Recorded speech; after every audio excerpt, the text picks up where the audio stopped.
Good evening. प्रज्ञानम मंत्रा में आप सभी का हार्दिक स्वागत एवं अभिनंदन है। उम्मीद करते हैं कि आप लोग अच्छे होंगे। तो एक एक करके हम लोग हिंदी में आज यण संधि तक पहुंच गए हैं। आज हम लोग यण संधि का अध्ययन करेंगे। इसके पहले आप लोग यदि दीर्घ संधि, गुण संधि, वृद्धि संधि इत्यादि नहीं देखे हैं तो हमारे प्लेलिस्ट में लगा हुआ है वीडियो, आप उसको जा कर के देख सकते हैं। और हिंदी का एक एक चैप्टर हम लोग पूरे गहराइयों के साथ डीपली अध्ययन करेंगे, क्योंकि आने वाले परीक्षा जो BEO है, RO है, ARO है, उसमें हम लोग मेंस तक पहुंच सकें और अपने मंजिल को पा सकें। तो चलिए आइए बिना देरी किए हम लोग आरंभ करते हैं। यण संधि। यण संधि का सूत्र होता है, देखिए हिंदी हो चाहे संस्कृत, दोनों में संधि को पढ़ने के लिए हमको थोड़ा सा संस्कृत को फॉलो करना चाहिए, क्योंकि जो संस्कृत की संधियां होती हैं उसमें सूत्र इत्यादि दिया रहता है। तो हम सूत्र से हमको अगर सूत्र समझ लेते हैं तो रटना नहीं पड़ता है। तो हम लोग यदि प्रयास करें, 2 मिनट लगेगा मुश्किल से, तो हम लोग सूत्र को समझ लेते हैं। तो सूत्र को समझने से हम लोगों को रटना नहीं पड़ेगा कोई चीज़। तो कोशिश करिए कि सूत्र को समझिए, क्योंकि काफ़ी टीचर्स जो होते हैं हिंदी को की जो संधियां हैं वो हिंदी के अनुसार ही पढ़ा देते हैं और उसमें सूत्र का जिक्र ज़्यादा नहीं करते, लेकिन हम चाहेंगे कि सूत्र को समझिए। तो सूत्र जो है हम लोगों का यण संधि का सूत्र होता है इको यणचि। इको यणचि, इको यणचि, ये हमारा सूत्र है। इको माने इक, इको माने इक, इको माने इक, ये क्या है? प्रत्याहार है। यणचि माने यण, अचि माने एक प्रत्याहार अच। ये 3 प्रत्याहार से मिलकर के बना है इको यणचि। जब आप माहेश्वर सूत्र पढ़ेंगे तो उसमें लिखा जाता है ई उ री री क। ई से लेके क तक का जो बीच में आता है उसे हम कहते हैं इक। इक में क्या आएगा? ई उ री री क। क को हम नहीं लेते हैं, इसलिए क पे हलंत लगा हुआ है, यह व्यंजन के अंतर्गत आ जाता है। लेकिन जो स्वर है ई उ री री, ये सारे इक के अंतर्गत आ जाते हैं, ये सभी इक के अंतर्गत आते हैं। और यण संधि जो यण जो लिखा है, यण माहेश्वर सूत्र में यण एक प्रत्याहार होता है, जिसमें कि हमारे जो अंतस्थ व्यंजन होते हैं य व र, य व र ल, ये सभी क्या होते हैं? यण प्रत्याहार के अंतर्गत आते हैं। अच, आप लोग जानते होंगे अच, सभी स्वरों को हम क्या कहते हैं? अच कहते हैं।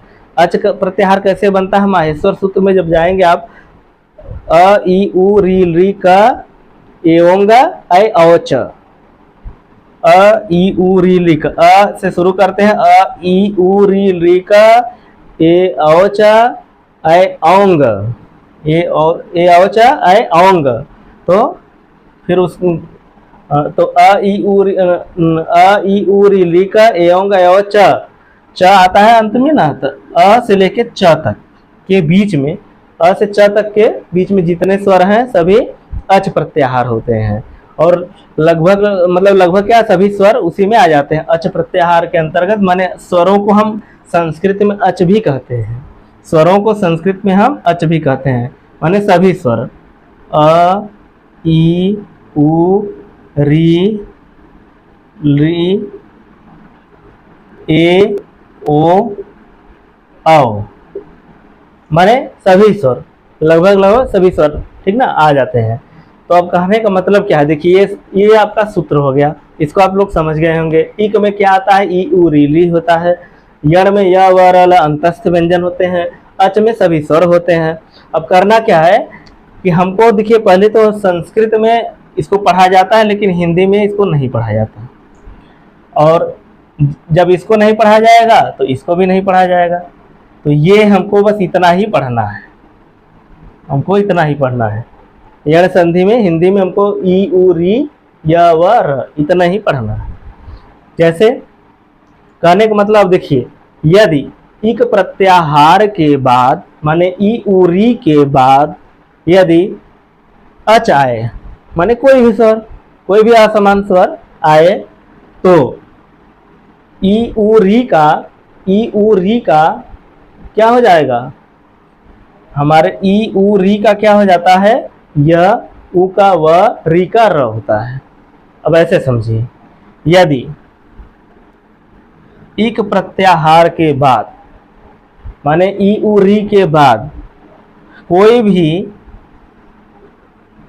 स्वर आए, कोई भी असमान स्वर आए, तो यदि ई है, यदि इक में क्या होता है, ई है, उ है, री है, तो क्रम से क्या बनेगा, यदि ई उ री के बाद यदि कोई भी स्वर आए तो क्रम से क्या बनेगा, ई का क्या हो जाएगा, ई का क्रम से देखिएगा, ई का य, उ का व, री का र, ई का य, उ का व, री का र बनता है। ओके, कहने का मतलब इक प्रत्याहार के बाद माने ई उ री के बाद कोई भी असमान स्वर आए तो ई का य, उ का व, री का र हो जाता है। यही हमारा यण संधि है। यदि इतना आप समझ गए तो संधि को आप बना लेंगे। चलिए अब हम लोग उदाहरण के साथ संधि को पढ़ेंगे। हम आपको यहाँ पे लिख दे रहे हैं समझने के लिए, ई उ री, ई उ री, ई के बाद कोई भी असमान स्वर, उ के बाद कोई भी असमान स्वर, री के बाद कोई भी असमान स्वर आएंगे तो ई का य हो जाएगा, उ का व हो जाएगा, री का र हो जाएगा। अब समझ में आ गया होगा। ई के बाद कोई भी असमान स्वर स्वर आए, व्यंजन नहीं सॉरी, ई के बाद कोई भी स्वर आए तो यह हो जाएगा, उ के बाद कोई भी स्वर आए तो वह हो जाएगा, री के बाद कोई भी स्वर आए तो र हो जाएगा। लेकिन एक चीज ध्यान रखिएगा, यदि ई के बाद हमारा अ आता है तो यह हो जाता है। ओके, हमने बोला ना ई के बाद कोई भी असमान स्वर आए तो ई के स्थान पे यह हो जाता है। लेकिन यदि ई के बाद हम यही स्वर जो अ है उसके जगह, उसके असमान स्वर के जगह हम ए कर दे तो क्या होगा, यह तो रहेगा, यह बनेगा, लेकिन ए है तो ए का मात्रा लगा देंगे तो क्या हो जाएगा, ये हो जाएगा।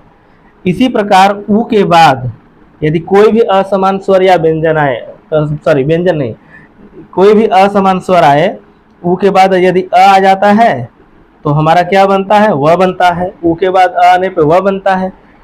लेकिन यही उ के बाद यदि असमान स्वर अ के जगह आ जाए तो क्या बनेगा, बस कुछ नहीं करना है, उ का वह बनता है, आ गया तो आ की मात्रा लगा देंगे, वाह। ओके, उसी प्रकार उ के बाद यदि ए आ जाएगा तो कुछ नहीं करना है, उ का वह होता है, ए का ए आ गया तो ए की मात्रा लगा देंगे, वे बन जाएगा। समझ गए होंगे आप लोग। अब ठीक है, अब आगे देखते हैं, सॉरी इसको रहने देते हैं, रहने देते हैं। चलिए हम लोग एक एक उदाहरण को अच्छी तरह से समझेंगे। जैसे अति धन अधिक, अति धन अधिक लिखा है, थोड़ा धैर्य रखिएगा, सारी संधियां आप 1 सेकंड में हल करेंगे। अति धन अधिक है तो अति में त पे कौन सी मात्रा लगी हुई है, ई की मात्रा लगी हुई है। इसके बाद अधिक का पूर्व वर्ण क्या है, अ है, तो ई में अ जब मिलता है माने ई के बाद अ आता है तो क्या बनता है, यह बनता है, तो हम लोग लिख देंगे बराबर यह। इतना समझ में आ रहा होगा। अब बराबर यह हो गया तो किसके स्थान पे यह लगाना है, आप लोग इसके पहले अगर वीडियो देखेंगे तो समझ रहे होंगे। ई है ना, ई के त है, त के जगह हमको यह बना देना, तब के जगह यह बना देना है, तो क्या हो जाएगा, ये देखिए त जो है, त से जब हम मात्रा को हटा लेते हैं तो त आधा हो जाता है। जैसे यदि क है, क को हम इस तरह से लिखते हैं क धन अ, क अ, तो ये क पे हलंत जब लगा देते हैं तो आधा माना जाता है। तो इसी प्रकार त है, त से जब हम ई को मात्रा हटा लेंगे, जैसे अ त ई, यही ना बनेगा, अ त ई, अ त ई होता है। इस अति, अति हो, ये अति को हमने लिखा है, अति को क्या लिखा है, अ त ई, अति ऐसे होता है। अब यदि हम इसको हटा लेंगे, ई को हटा लेते हैं, तो ये जो त हमारा है वो आधा होता है।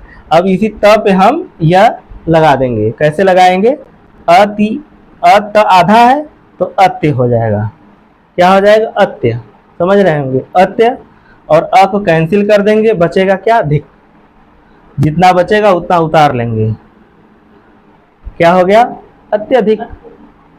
अब ऐसे ही अगला बनाएंगे, आप लोग प्रयास करिए, स्वयं बनाने का कोशिश करिए। अब जैसे इति धन आदि लिखा हुआ है,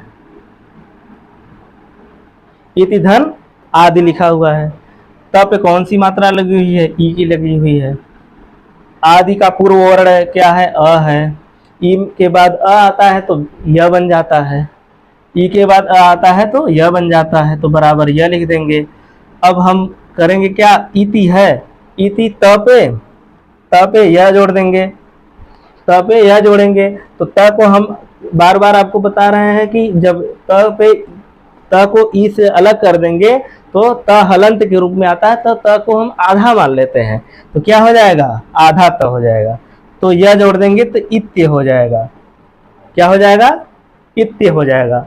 अ को कैंसिल कर देंगे तो क्या बचा हमारा, तो हमारा क्या बचेगा, इत्यादि, तो हमारा क्या बचेगा, इत्यादि, जितना बचा हुआ उतना उतार लेंगे, तो क्या हो जाएगा, इत्यादि। ओके सर, यहाँ पे आ की मात्रा है तो या हो जाएगा, इत्यादि, आ की है ना, आदि में आ, हमने हम सोचे आ है, लेकिन यहाँ आदि है, आ है, तो आ का मतलब ई धन आ बराबर या हो जाएगा, ठीक, तो क्या हो जाएगा, इत्यादि, इति धन आदि बराबर इत्यादि।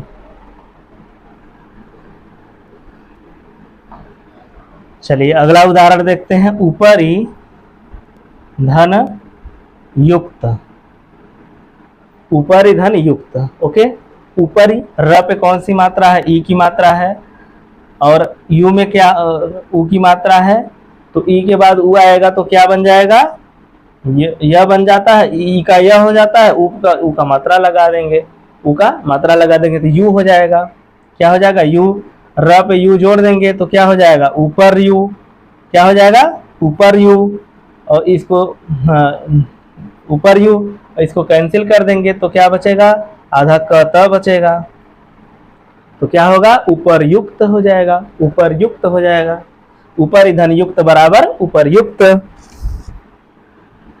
चलिए अगला उदाहरण देखते हैं। इसी प्रकार पूरा वीडियो देखिएगा, चूंकि या का रूल है, फिर व का आएगा, फिर र का आएगा, अभी हम केवल या का ही समझे हैं। अब देखिए, प्रति धन एक, प्रति धन एक, प्रति त में ई है, ए हो गया, एक का पूर्व वर्ण क्या है, ए है, ई के बाद यह, ई के बाद ए आए, अब ई का हमने बताया था, ई के बाद यदि कोई भी असमान स्वर आए तो ई का क्या हो जाता है, यह हो जाता है, और ए है तो इसलिए मैं ए का मात्रा लगा दूंगा, क्या हो गया, ये, ई धन ए बराबर ये, ई धन ए बराबर ये, ई धन ए बराबर ये। अब क्या हो जाएगा, त पे इसको जोड़ देंगे तो प्रते, चूंकि त आधा कर देते हैं, प्रत्यय, और क्या बचा, क, प्रत्येक, ए को कैंसिल कर देंगे, जो बचेगा उतार लेंगे, क्या होगा, प्रत्येक, प्रति धन एक बराबर प्रत्येक। ओके, फिर अगला देखिए, देवी धन आगमन, देवी धन आगमन, देवी वह पे कौन सी मात्रा लगी हुई है, बड़ी की मात्रा, आगमन है, आगमन का पहला वर्ण आ है, तो ई के बाद, ई के बाद, अब यहाँ पे देखिए ई उरी है ना, तो ई का ई उरी ह्रस्व दीर्घ दोनों हो सकता है, तो ई के बाद यदि आ है तो क्या हो जाएगा, या हो जाएगा, ई का यह बनता है, आ की मात्रा जोड़ देते हैं, या हो जाता है। तो देवी व पे या लगा देंगे तो क्या हो जाएगा, देव्या हो जाएगा। क्योंकि व को आधा बना देते हैं इसमें से स्वर को हटा के, देव्या हो जाएगा। आ को कैंसिल कर देंगे, बच्चे का जो उतार लेंगे, दिव्यागमन। क्या बना, दिव्यागमन। तो देवी धन आगमन बराबर दिव्यागमन। अब जैसे इसमें संधि पकड़नी हो कि कौन सी संधि है, अगर परीक्षा में दे दिया जाए कि दिव्यागमन में कौन सी संधि है, तो कैसे आप पकड़ेंगे। देखिए दिव्यागमन, यहाँ पे आप जब संधि होता है तो संधि का मतलब कि इतना आप अनुमान लगा लीजिए, कोई भी शब्द है उसको दो भागों में, हाँ माने दो शब्द मिल करके एक शब्द बनता है। तो अगर इसको हम तोड़ेंगे तो दो शब्द बनेगा, देवी धन आगमन। तो आप देखिएगा बीच का वर्ण जो होता है ना, वो य व र मिलता है अक्सर, य व र। य व र यदि मिले तो यण संधि हो जाता है वो। तो देव्या, यह है ना देव्या, ये तुरंत पकड़ने का एक ट्रिक है। यदि अगर आप चाहें, आपके पास समय नहीं फटाक देना पकड़ना है, तो यह पकड़ लीजिए, मार दीजिए यण संधि। हाँ, वह पकड़ लीजिए, वह पकड़ लीजिए, मार दीजिए यण संधि। हाँ, पितृ री पकड़ लिए तो मार दीजिए यण संधि, फटाखट लग जाएगा। चलिए अब हम लोग अगला उदाहरण देखेंगे। सखी धन ऐश्वर्य, सखी धन ऐश्वर्य। सखी, ख पे कौन सी मात्रा लगी हुई है, बड़ी। ऐश्वर्य का पहला वर्ण क्या है, अय है। तो ई के बाद कोई भी असमान स्वर आए तो ई का क्या होता है, यह होता है। ई का क्या होता है, यह होता है।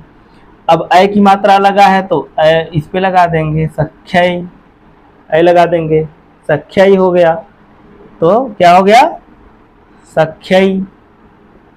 सख्यय, इसको कैंसिल कर देंगे, जो बचेगा उसको उतार लेंगे, क्या हो गया, सख्यैश्वर्य।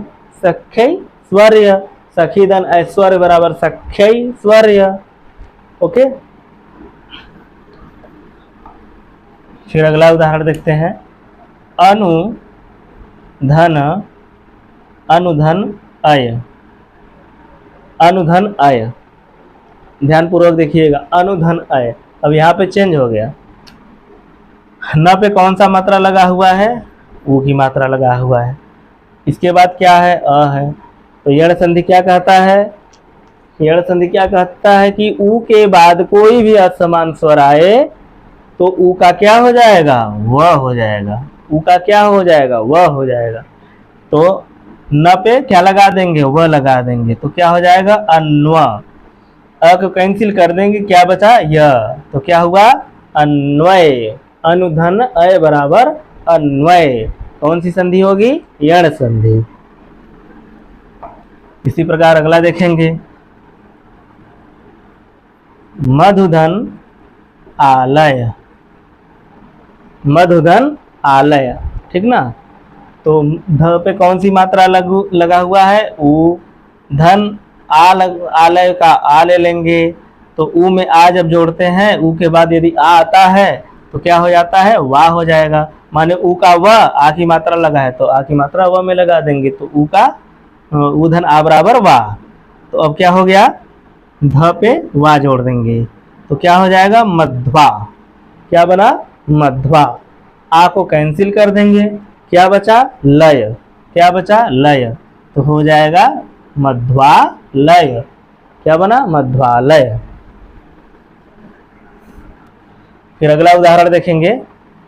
अनुधन इति, अनुधन इति। न पे कौन सा मात्रा लगा हुआ है, ऊ की। इति का पूर्व वर्ण क्या है, ई है, ई है। ऊ के बाद ई आएगा तो क्या हो जाएगा, वह। ऊ के बाद कोई भी असमान स्वर आए तो क्या होता है, वह होता है। ई है तो ई लगा देंगे, वी हो जाएगा। ध्यान रखिएगा, छोटी ई लगाना है।